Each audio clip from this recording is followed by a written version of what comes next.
esse é o Bora Geral na TVT. Aqui na Grande São Paulo você sintoniza no canal 44.1, sinal digital HD aberto. Estamos aqui para debater temas relevantes sobre São Paulo. E hoje o nosso bate-papo é com o Leandro Sussman. Tudo bem, Leandro? Seja bem-vindo ao estúdio do Bora Geral. Bom dia, Hélio. Tudo bom? Prazer ter você aqui, tá? Prazer é meu. Bater um papo, um tema super interessante. Hoje o nosso bate-papo, como eu já falei, é com Leandro Sussman, psicólogo clínico, com ênfase em esquizofrenia e psicologia social pela Unesp, mestre em ciências com foco em violência, gênero e sexualidade pela USP, cursando neuropsicologia pelo Instituto de Ensino e Pesquisa Albert Einstein, atuou durante quase uma década no SUS, foi criador e coordenador do grupo Flor de Cacto, que, dentre outras atividades realizadas pelo grupo, fez uma reflexão para homens com palestra e capacitação ligadas ao fim da violência de gênero. E é isso que a gente vai debater hoje aqui, a violência de gênero. Recentemente, apresentamos um projeto de lei que virou lei e criou a Semana do Dia do Laço Branco na cidade de São Paulo, Leandro, que é o dia 6 de dezembro, mas é uma semana de discussão e conscientização da violência contra as mulheres, mas conversando com os homens. E você tem uma larga experiência, é isso que a gente quer debater aqui hoje contigo, tudo bem? Tudo bom. E aí, como é que foi essa experiência, como é que começou, como é que você chegou nessa importante ação no SUS? Bom, isso começou no meu mestrado, né, que tratava exatamente do tema de violência por parceiro íntimo. E dentro da USP eu comecei a entrar em contato com esses estudos sobre masculinidades. E aí acho que hoje a gente conversa bastante sobre lugar de fala e todas essas questões que envolvem esse universo. E eu fui percebendo que o meu lugar nessa luta, né, da violência de gênero, era conversar conversar com os homens sobre que atitudes, que pensamentos, qual é essa construção de masculinidade que a gente tem, que acaba ou contribuindo ou operando a violência de gênero no dia a dia, né? Leandro, explica pra gente esse termo violência de gênero é violência contra a mulher, que tem uma confusão que vai dando aí. Porque a violência contra a mulher, se você pensar, pelo menos pensando na minha conceituação, né, no que eu acredito, ela pode vir de várias abordagens, né? Por exemplo, uma mulher pode bater em outra mulher por qualquer motivo. A violência de gênero é uma violência que se justifica pela diferença de gênero. É a mesma coisa que a gente pensar no racismo. O racismo é aquela violência contra alguém de outra cor. O gênero, a violência de gênero é especificamente por essa razão. Entendeu? Então, a violência acontece por causa da pessoa ter outro gênero. Uhum. Bom, cerca de 30% das mulheres brasileiras já foram vítimas de violência doméstica ou familiar provocada por homens, de acordo com pesquisa do Instituto Data Senado, em parceria com o Observatório da Mulher contra a Violência. É um número alarmante, mas então, por que não falamos sobre violência contra a mulher com os homens? Acho que tem dois motivos, um muito justo e um não tão justo assim. O justo é porque, obviamente, a gente tem que se preocupar mais com a vítima, né? Então, historicamente, a gente vem construindo grupos que empoderam as mulheres, que lutam pelos direitos delas, até para elas poderem ter essa saída da violência de gênero. Então, se você for pensar a parte de geração de renda, de todas essas coisas focadas nas mulheres, porque elas são realmente as que sofrem com isso. A ideia de conversar com os homens vem exatamente de tentar romper esse ciclo no outro lado da cadeia, né? Se o homem que é violento perde a relação dele, né? Essa mulher consegue se empoderar e sai, ele vai encontrar outra mulher, e se essa mulher não tiver também já passado por um ciclo de entendimento, de conscientização sobre o lugar dela na sociedade, no lugar que a sociedade coloca ela pode se envolver com esse homem, e esse homem vai reproduzir essa violência em diversos outros âmbitos e com diversas outras mulheres. Mas conversar com os homens é encarar uma realidade que é um pouco difícil, porque quando a gente fala que a violência de gênero e o machismo e o patriarcado é uma questão estrutural, a gente está falando que sim, todos os homens, em alguma medida, são afetados por isso. Não é que todos são violentos, não é que todos vão cometer essa violência desmedida, mas, de alguma forma, as bases disso foram ensinadas a todos nós, inclusive a mim e a você. É estrutural, então? É estrutural. É estrutural. Sim. E a gente não vai percebendo porque, ao longo da vida, a gente vai sendo educado nessa cultura machista, não é isso? É isso, a gente vai ouvindo as frases, vai crescendo com isso em todos os lugares, isso vai sendo reforçado, a gente vai realmente achando que isso é natural. A gente acha que isso é do humano. E aí a gente não percebe, inclusive, que é possível mudar essas coisas, né? Me conta, preservando, lógico, a identidade, os casos que você já se deparou durante esse período que você trabalhou com essa questão da violência contra as mulheres. Acho que os casos são desde os mais difíceis, os que chegam falando eu bato na minha mulher sim, e ela tem que aprender, eu estou educando, e todos esses mitos que a gente entra... Em pleno século XXI. Em pleno século XXI, ainda tem muito disso, e estou falando de São Paulo ainda, né? Uma metrópole, enfim, que as pessoas geralmente têm mais acesso a esses discursos, essas narrativas. Até os casos de homens que já estão mais sensibilizados, já estão começando a pensar, né, nesse lugar, nessa masculinidade, nessa desconstrução mesmo que é necessária. De todos os casos, eu acho que tem algumas coisas que são mais fáceis da gente conseguir mudar e algumas que são mais difíceis, né? A questão da paternidade, por exemplo, e a relação com os filhos é uma das coisas que os homens mais conseguem acessar fácil, assim, porque todo mundo quer ter uma relação melhor com os filhos, todo mundo é muito também, né? Mas a maioria dos homens querem ter essa relação mais próxima com os filhos ou com as filhas e tal. E a gente consegue ver, e aí você perguntou do caso, né? Acho que esse é um caso, por exemplo, que marcou bastante para mim, porque ele, com uma ideia de proteger a filha, né? E aí a gente está culpando de novo a vítima, ele tinha muitos problemas com como a filha saía, como a filha se vestia, o quanto ela bebia e tal. E aí a gente conseguindo conversar com ele sobre essas coisas, ele conseguiu orientar ela sobre algumas questões, como se proteger e como isso, mas deixar ela viver do jeito que ela queria, que era todo o jeito dela, né? Como é que os casos chegavam para você, Leandro? Qual que era a porta de entrada? Me explica o fluxo um pouco disso. Principalmente, né, acho que nosso maior parceiro era o CDCM, a Casa da Mulher Brasileira, lá da Vila... Aqui da Aclimação? Não, da Vila Maria. Da Vila Maria. Que é o Mariás. As mulheres que estavam lá, às vezes não queriam terminar o relacionamento, né? Então eles encaminhavam para a gente os homens, sem saber que as mulheres que mandaram e tal. A gente ligava, falava com eles e fazia o convite. As UBSs também, a gente passou conversando com todas as UBSs que a gente estava fazendo esse trabalho e depois a gente conseguiu conversar com os fóruns também, né? Butantã, Tatuapé e Santana. Acho que eram os principais encaminhadores, assim. E aí você ia fazendo todo esse processo de conversa, de diálogo, e aí você falou desse primeiro caso que te chamou bastante atenção, desse pai, essa questão do cuidado exagerado, colocava essas disciplinas, digamos assim, no ambiente familiar. Quais foram os resultados que você foi percebendo que essa conversa do agressor foi mudando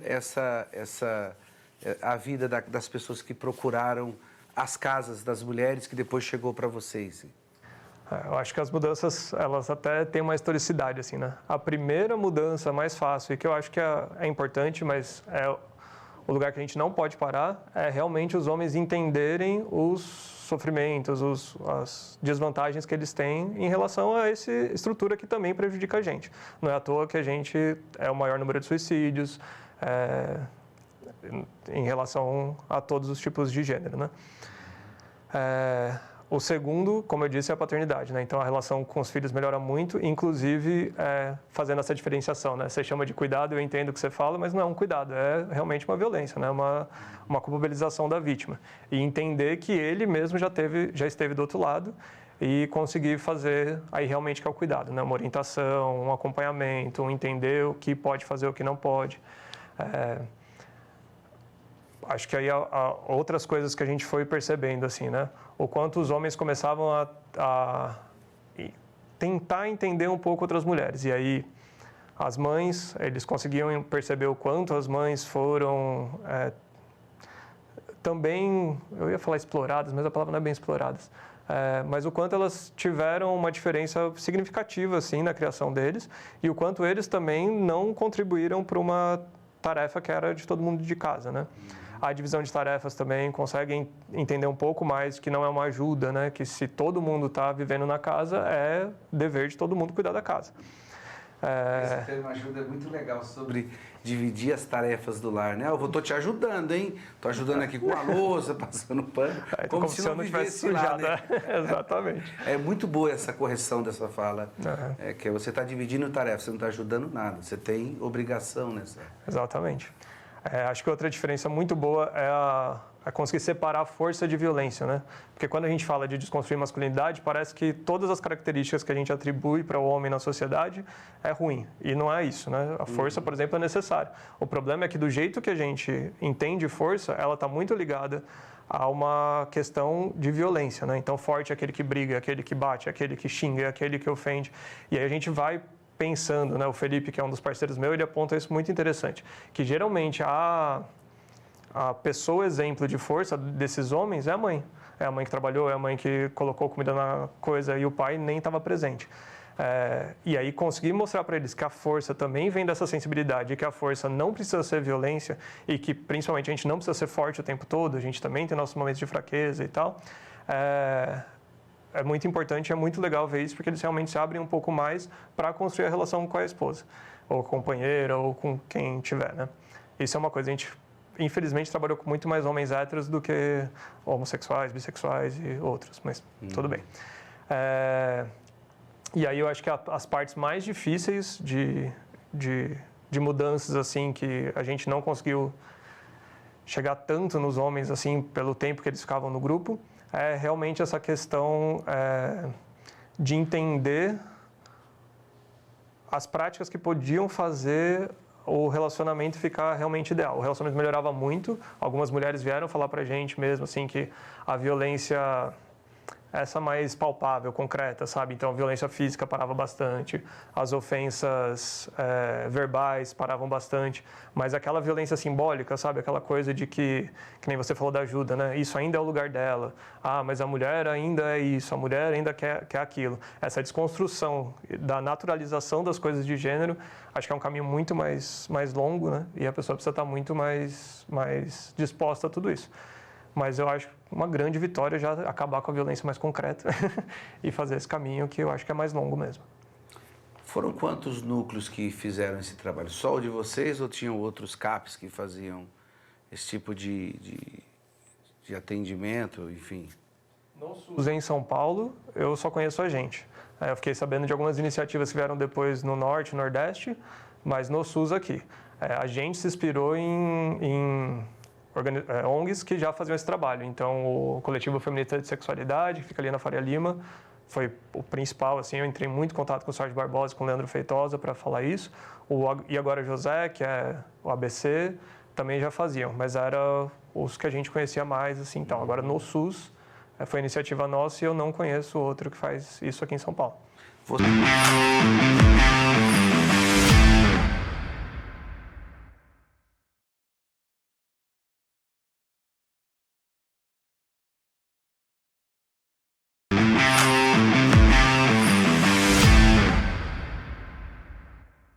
Você apostaria numa política dessa mais ampla para poder a gente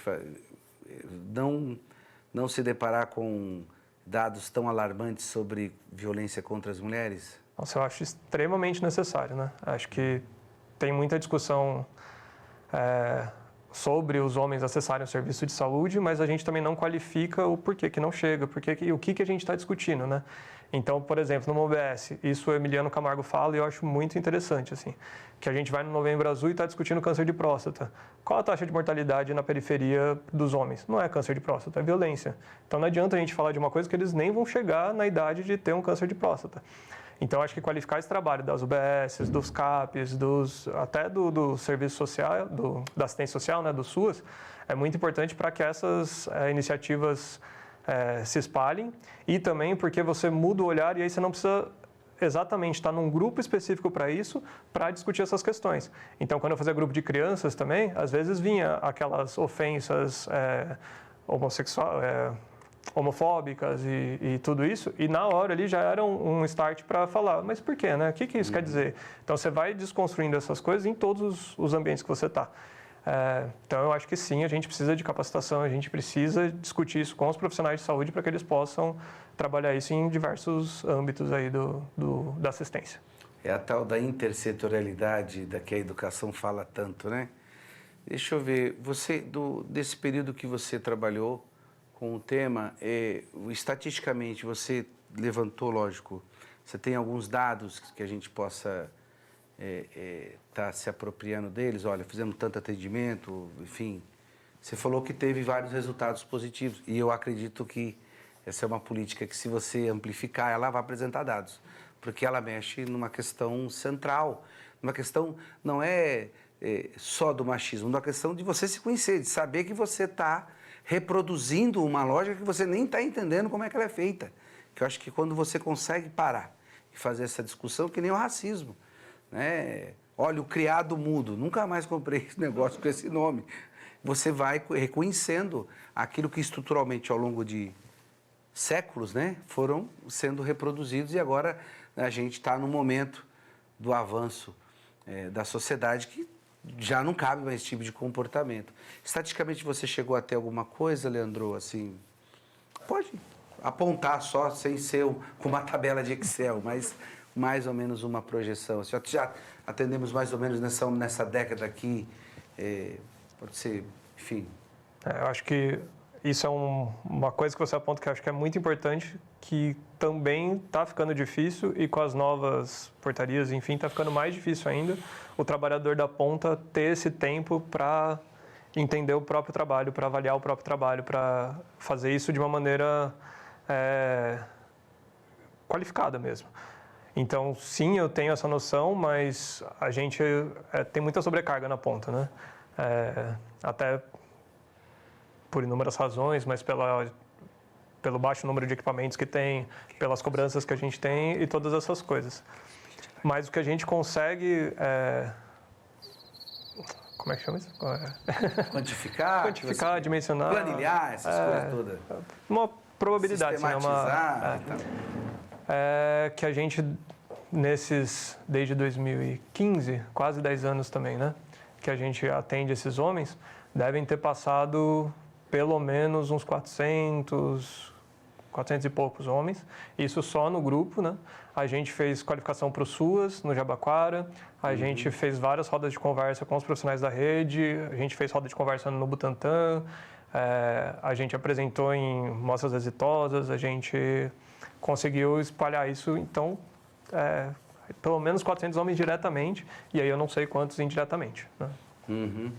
E o resultado que você apresenta é um resultado extremamente favorável nessas rodas de conversa, que é uma construção bastante complexa, né? Não é uma construção tão linear como a gente vê. É uma coisa que você vai construindo, desconstruindo e construindo um novo entendimento do ser, né? Isso é muito importante. E nós estamos entrando agora numa fase em São Paulo que a gente tem, e você com essa experiência que você tem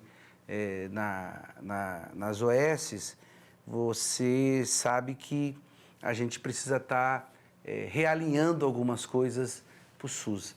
A gente sabe que o SUS é atacado desde quando nasceu, né? Em 88, nasce o SUS, aí já vem o que? As medidas complementares ao SUS que não foram, as leis complementares que não foram executadas, e já se começou a retirar dinheiro do SUS.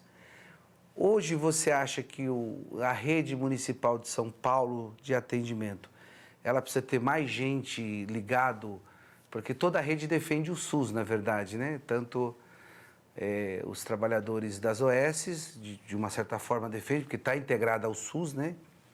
E os trabalhadores concursados. Como é que você vê lá no seu cotidiano, como é que foi essa relação, Leandro? Você acha que ela tem ela contribui para a gente ter esse sistema único implantado mesmo na sua totalidade, integralidade? Eu acredito que não. Existe um grande movimento que eu percebo assim de tentar colocar uma lógica privada hoje num serviço que é público. E aí, se você pensa na história do SUS, ele tem um porquê existir e um porquê fazer isso, né? O Merri, que é um professor da Unicamp, ele fala que o SUS foi uma aposta esplendorosa de que toda vida merece ser vivida. E quando a gente pensa na lógica privada, é isso. Se eu pago lá meu convênio, pago meu hospital, pago meu serviço de saúde e não gosto do que é ofertado para mim, eu mudo, vou para outro e tal. A população que usa o SUS só pode usar o SUS. Então, se ela não puder, ela e o trabalhador da ponta, que sabe realmente o que está acontecendo ali na frente, não puder fazer parte desse controle administrativo mesmo do SUS, que está preconizado, inclusive, pelo Ministério da Saúde, né? O controle tripartite, gestão, trabalhador e usuário. A gente não consegue fazer um SUS para o povo. A gente faz um SUS para quem está controlando o SUS. E aí, infelizmente, hoje, a gente está com esses entraves.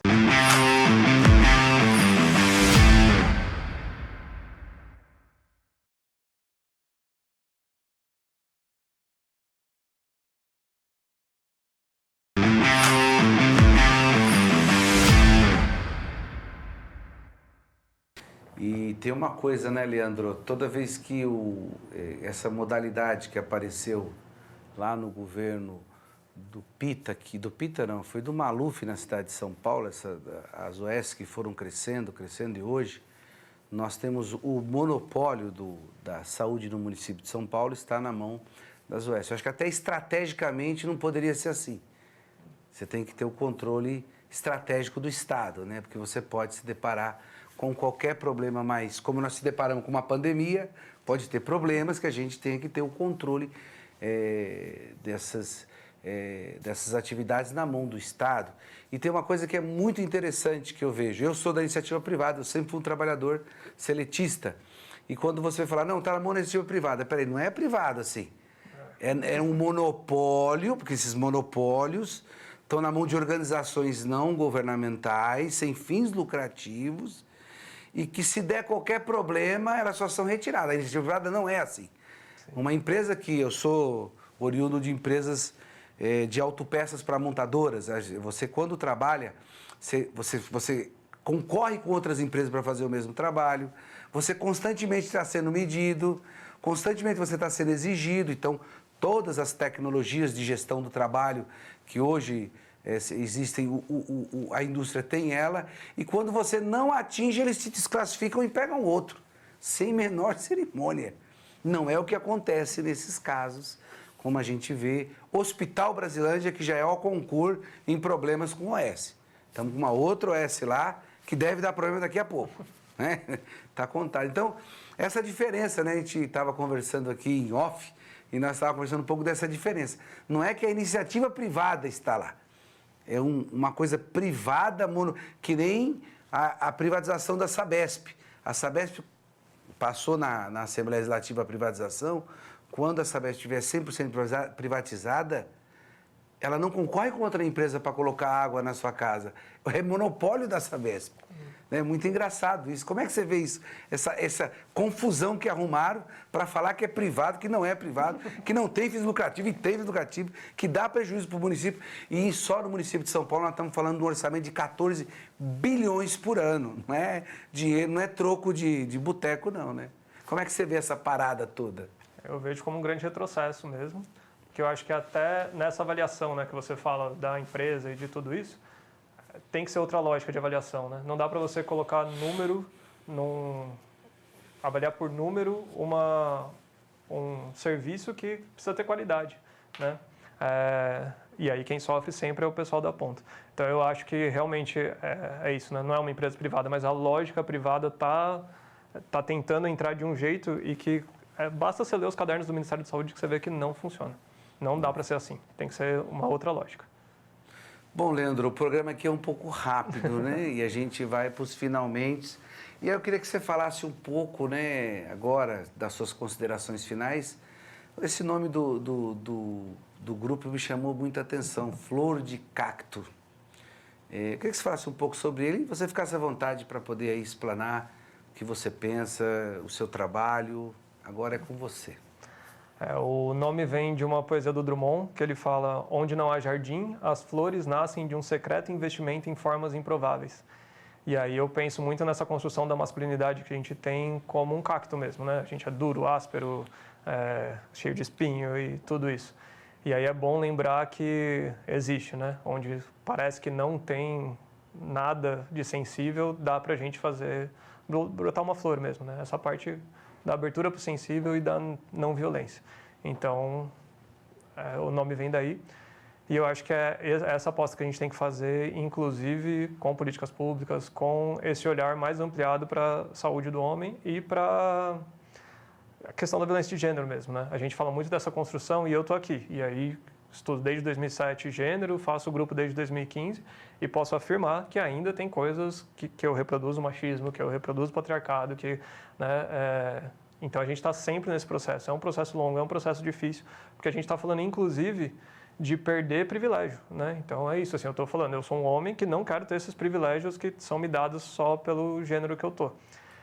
Agora, por que isso é importante? Porque esses privilégios que eu tenho são a base para a violência. Então, embora eu nunca tenha batido em alguém, nunca tenha xingado alguém, nunca tenha humilhado e tal, eu sei que o jeito que eu fui construído e dependendo do que eu falo, dependendo do que eu posso reforçar pessoas que no momento vão produzir essa violência. Ô, Leandro, foi muito bom conversar contigo. Com certeza isso contribui muito para uma sociedade mais justa, fraterna e humana, que é o que nós queremos, né? Desconstruir o patriarcado, desconstruir o machismo, desconstruir o racismo, são temas importantíssimos para a gente ver essa sociedade que a gente tanto almeja, que é uma sociedade mais humana, em que olhe o indivíduo, que olhe as pessoas, que deixe de lado o lucro, a arrogância, a prepotência, né? Nós queremos que as pessoas vivam na sua plenitude e nas suas potencialidades. E com certeza eu quero parabenizar o seu trabalho, que ele contribui muito, mas muito, para esse mundo melhor. E é isso aí, dia 6 de dezembro, dia do Laço Branco, Homens contra a Violência com as Mulheres. Gente, Bora Geral fica aqui com essa entrevista muito importante com o Leandro e a gente volta na semana que vem. Valeu!